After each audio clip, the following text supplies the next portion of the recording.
चलिए बढ़ते हैं आगे। उत्तर प्रदेश विधानसभा चुनाव से पहले सभी दल अपने समीकरण सेट करने में लगे हैं। यूपी की सियासत में कभी अखिलेश यादव और जयंत चौधरी की दोस्ती की मिसाल जय वीरू जैसी दी जाती थी, लेकिन अखिलेश यादव और जयंत चौधरी की दोस्ती की जड़ में सियासत ने मट्ठा डाल दिया है।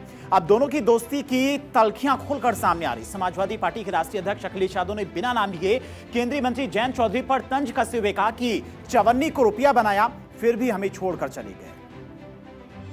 और कुछ गठबंधन भी ऐसे किए हम लोगों ने, जाने कहां से आ गए थे गठबंधन वाले। बताओ, हम लोगों ने चवन्नी का रुपया बना दिया, तब भी हमें छोड़ के चले गए। सोचिए कितने लोग छोड़ के गए हम लोगों को।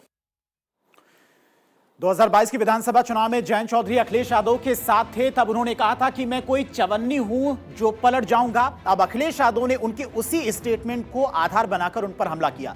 2022 विधानसभा चुनाव के बाद अखिलेश यादव ने जयंत चौधरी को राज्यसभा भेजा, लेकिन 2024 लोकसभा चुनाव से ठीक पहले जयंत चौधरी इंडिया गठबंधन छोड़कर एनडीए में चले गए थे। दरअसल 2022 की विधानसभा चुनाव में उत्तर प्रदेश के खतौली में आरएलडी अध्यक्ष जयंत चौधरी ने चवन्नी वाला स्टेटमेंट दिया था।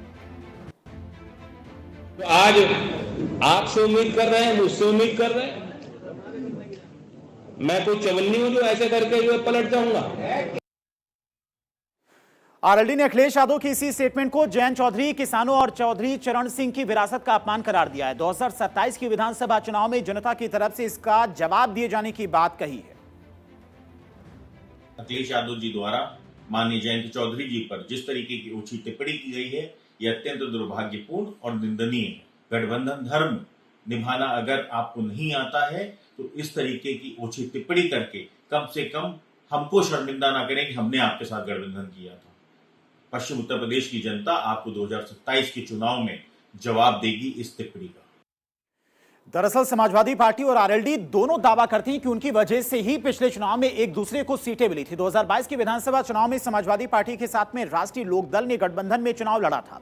आरएलडी को गठबंधन में 33 सीटें मिली थी, जिसमें से 8 पर जीत दर्ज की थी। इसके बाद 2024 के लोकसभा चुनाव में आरएलडी ने गठबंधन तोड़ दिया था और बीजेपी के साथ चली गई थी, जिसको लेकर अखिलेश लगातार आरएलडी अध्यक्ष पर निशाना साधते नजर आते हैं। और अब विधानसभा चुनाव से भी पहले अब आरएलडी अध्यक्ष जयंत चौधरी पर अखिलेश यादव खूब जमकर हमला बोल रहे हैं।